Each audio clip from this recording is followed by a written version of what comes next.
Presidenti Amerikan Donald Trump tha më 2 prill 2025 se po vendos tarifa reciproke për të përputhur me tarifat e vendosura mbi mallrat amerikane nga vendet e tjera.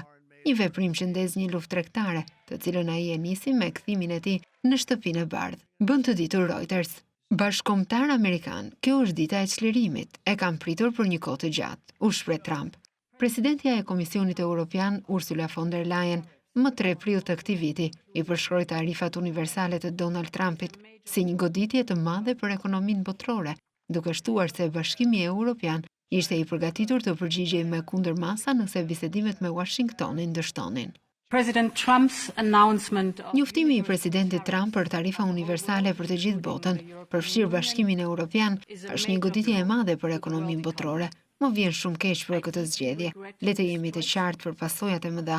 Ekonomia globale do të vuajë masivisht, u shpreh presidentja e Komisionit Evropian, Ursula von der Leyen.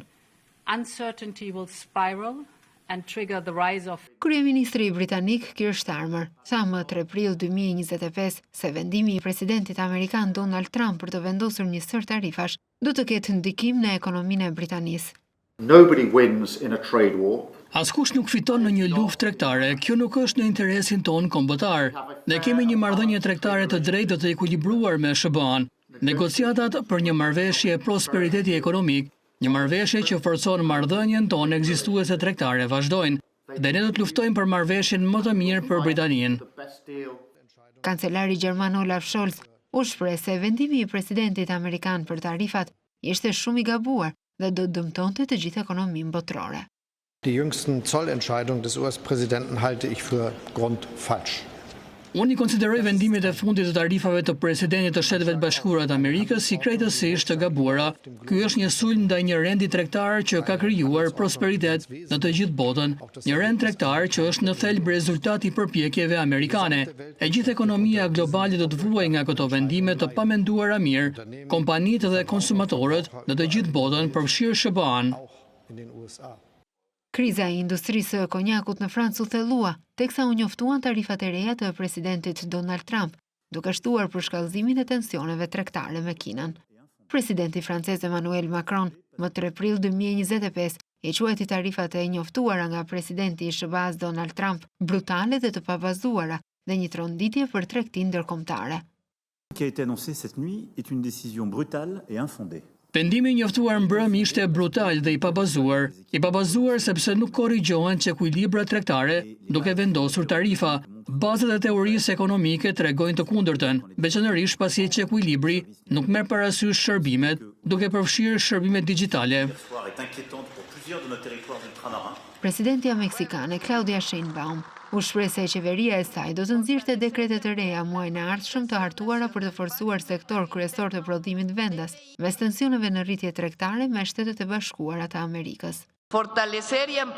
Të forcojmë dhe zgjerojmë prodhimin vendas për tregun e brendshëm të automjeteve, duke përforcuar inovacionin, kërkimin dhe zhvillimin, si dhe efikasitetin energjetik.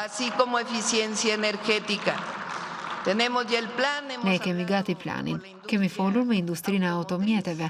Objektivi është që shumica e automjeteve të përdorura në Meksik të prodhohen në vendin ton. Jemi në diskutime me vende të ndryshme të botës, u shpreh presidentja e Meksikës.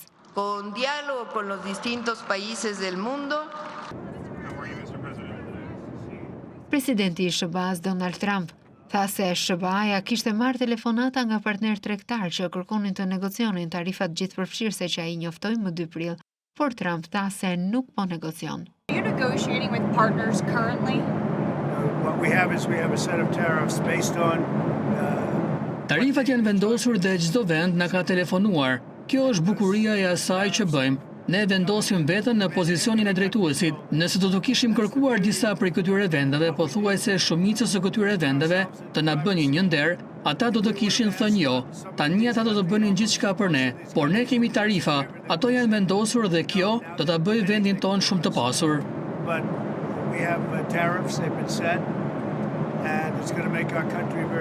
Kamion transporti dhe automjete private u pan duke kaluar në SBA nga Kanadaja ditën kur presidenti Trump njoftoi tarifat e reja më 2 prill të këtij viti.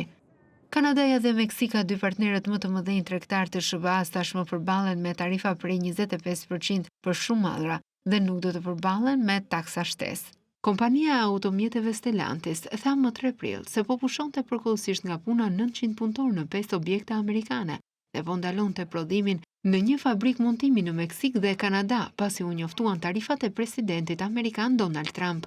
Japonia është jashtëzakonisht e zhgënjur pas tarifave gjithëpërfshirëse të shpallura nga presidenti Donald Trump, tha kryeministri Shigeru Ishiba më 3 prill 2025.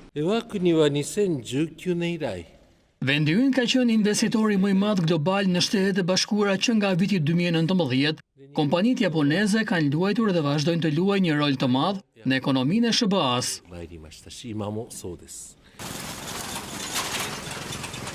Punëtorët e fabrikave të veshjeve kambodgjane ishin të shqetësuar për sigurinë e tyre në punë pasi vendi së bashku me Vietnamin u godit nga disa prej tarifave më të rënda të presidentit të SBA-s Donald Trump. Kina më 4 prill 2025 njoftoi një sër tarifash dhe kufizime shtesë kundër mallrave amerikane si kundërmas ndaj tarifave gjithëpërfshirëse të vendosura nga presidenti i SBA-s Donald Trump.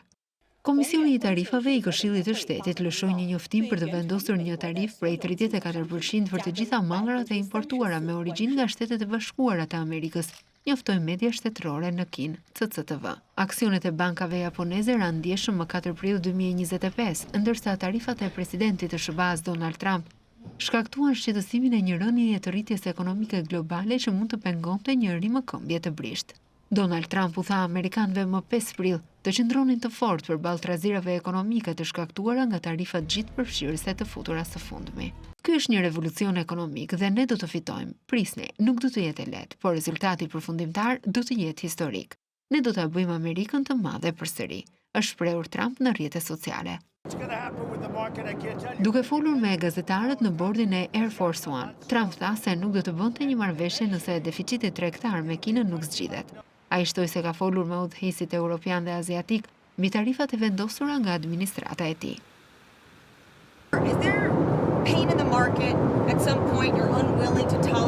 Çfarë do të ndodhë me tregun nuk mund t'ju them, por di që vendi ynë është bërë shumë më i fortë dhe përfundimisht do të jetë një vend si asnjë tjetër, do të jetë vendi më dominues ekonomikisht në botë. Tregjet e aksioneve aziatike ranë më 7 prill, ndërsa Afrika e një lufte tregtare globale i shtyu investitorët të rrisnin bastet mbi rrezikun e recensionit dhe një uljeje të normës së interesit në SBA që në maj. Indeksi Hang Seng i Hong Kongut ra me 8% në tregtinë e hershme, ndërsa aksionet e gjigantëve online Alibaba dhe Tencent ranë në më shumë se 8%. These tariffs come first and foremost at Bashkimi Evropian është ende i gatshëm të negociojë me administratën amerikane mbi tarifat gjithëpërfshirëse të importit të shpallura javën e kaluar nga presidenti Donald Trump, theksoi presidentja e Komisionit Evropian Ursula von der Leyen më 7 prill, duke shtuar se Brukseli ishte gjithashtu gati të merrte kundërmasa. Këto tarifa vijnë para së gjithash me kosto të mëdha për konsumatorët dhe bizneset amerikane, por në të njëjtën kohë ato kanë një ndikim të madh në ekonominë globale, veçanërisht më të goditura rëndja në vendet në zhvillim, dhe kjo është një pikë these e madhe për Shtetet e Bashkuara. Megjithatë, ne jemi të gatshëm të negociojmë me SBA-n. Në të vërtetë, ne kemi ofruar tarifa zero për mallrat industriale, siç kemi bërë me sukses me shumë partnerë të tjerë tregtar, sepse Europa është gjithmonë e gatshme për një marrëveshje të mirë, u shpreh Ursula von der Leyen. Presidenti i Shteteve të Bashkuara të Amerikës Donald Trump ju përmbajt ashpër tarifave, duke paralajmëruar se mund të rrisë më tej taksat ndaj Kinës.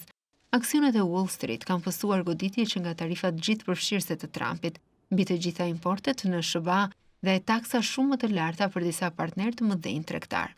Presidenti i SBA-s Donald Trump tha më 7 prill se do të vendosë një tarifë shtesë prej 50% ndaj Kinës, nëse Pekini nuk tërheq tarifat e saj hakmarrëse ndaj Shteteve të Bashkuara. Dje Kina vendosi tarifa hakmarrëse prej 34%, përveç tarifave të saj tashmë rekord, tarifave jo monetare, subvencionimit të paligjshëm të kompanive dhe manipulimit masiv afatgjat të valutës, pavarësisht paralajmërimit tim se çdo vend që hakmerret kundër SBA-s, duke lëshuar tarifa shtesë, përtej abuzimit të tyre afatgjat me tarifat e kombit ton, do të përballet menjëherë me tarifa të reja dhe dukshëm më të larta mbi ato të vendosura fillimisht. Prandaj, nëse Kina nuk e tërheq rritjen e saj prej 34% deri nesër, më 8 prill 2025, Shtetet e Bashkuara do të vendosin tarifa shtesë ndaj Kinës prej 50%, të cilat do të hyjnë në fuqi më 9 prill. Përveç kësaj, të gjitha bisedimet me Kinën në lidhje me takimet e kërkuara prej tyre me ne do të ndërpriten. Negociatat me vendet e tjera, të cilat gjithashtu kanë kërkuar takime, do të fillojnë menjëherë. Përfaqësuesi i tregtisë i Shteteve të Bashkuara të Amerikës, Jamieson Greer, tha se përjashtimet nga tarifat globale të presidentit Donald Trump nuk priten në afat të shkurtër. Senator, the president has been clear with me and with others that he does not intend to have exclusions. Presidenti ka qenë i qartë me mua dhe me të tjerët se nuk ka ndërmend të bëj përjashtime, theksoi ai. It can undermine the overall point, which is to get rid of the deficit, achieve reciprocity. Më 8 prill, indeksat kryesore të Wall Street rikuperuan disa nga humbjet e rënda të shënuara që nga java e kaluar, ndërsa teknologjia dhe financat kryesuan fitimet, teksa pritej që SBA-t do të ishin të hapura për negociata mbi tarifat e tyre të fundit. Presidenti Amerikan Donald Trump beson se Kina duhet të bëjë një marrëveshje me Shtetet e Bashkuara në lidhje me tarifat shtesë, tha sekretarja e shtypit e Shtëpisë së Bardhë në një konferencë për shtyp. Look, I just spoke to the president about this and he believes that China wants to make a deal with the Sapo fola me presidentin për këtë dhe ai beson se Kina dëshiron të bëjë një marrëveshje me Shtetet e Bashkuara. Presidenti beson se Kina duhet të bëjë një marrëveshje me SBA-n. Ishte gabim hakmarrja nga ana e Kinës. Kinezët duan të bëjnë një marrëveshje, por nuk dinë si ta bëjnë atë. Presidenti do të zbatojë këto tarifa prej 104% ndaj Kinës sonte. U shpreh sekretarja e shtypit e Shtëpisë së Bardhë. countries are falling over themselves to reform their unfair trade practices and free open their markets to our country. Po thuaj se 70 vende janë drejtuar Shtëpisë së Bardhë duke kërkuar të fillojë negociatat për uljen e ndikimit të politikës tarifore të presidentit Trump. Shtoi më tej sekretarja e shtypit e Shtëpisë së Bardhë, Caroline Levitt. Sa kaq, një gjykatë tregtare amerikane bllokoi shumicën e tarifave të presidentit Donald Trump në një vendim të përgjithshëm që zbuloi se presidenti t'i kaloi autoritetin e tij duke vendosur tarifa të gjitha llojeve mbi importet nga partnerët tregtar të SBA-s. Gjykata e tregtisë ndërkombëtare tha se kushtetuta e SBA-s i jep Kongresit autoritet ekskluziv për të rregulluar tregtinë me vendet e tjera, i cili nuk anashkalohet nga fuqitë e jashtëzakonshme të presidentit për të mbrojtur ekonominë e SBA-s. Tregjet financiare i mirëpritën vendimin. Dollari amerikan u rrit ndjeshëm pas urdhrit të gjykatës, duke u rritur edhe ndaj monedave të tilla si euro, jeni dhe franga zvicerane në veçanti. Kontratat me afat të Wall Street u rritën dhe aksionet në të gjithë Azinë gjithashtu u rritën. Gjyqtarët urdhëruan administratën Trump të lëshonte urdhra të rinj që pasqyronin urdhrin e gjykatës brenda 10 ditëve. Administrata Trump disa minuta më vonë paraqiti një njoftim apeli dhe vuri në dyshim autoritetin e gjykatës. Gjykata i shfuqizoi me efekt të menjëhershëm të gjitha urdhrat e Trumpit mbi tarifat që nga janari, të cilat bazoheshin në aktin ndërkombëtar të fuqive ekonomike të emergjencës, një ligj që synon të adresojë kërcënimet e pazakonta dhe të jashtëzakonshme gjatë një emergjence kombëtare. Gjykatës nuk ju kërkua të adresonte disa tarifa specifike për industrinë që Trump ka vendosur mbi automjetet, çelikun dhe aluminin, duke përdorur një statut të ndryshëm.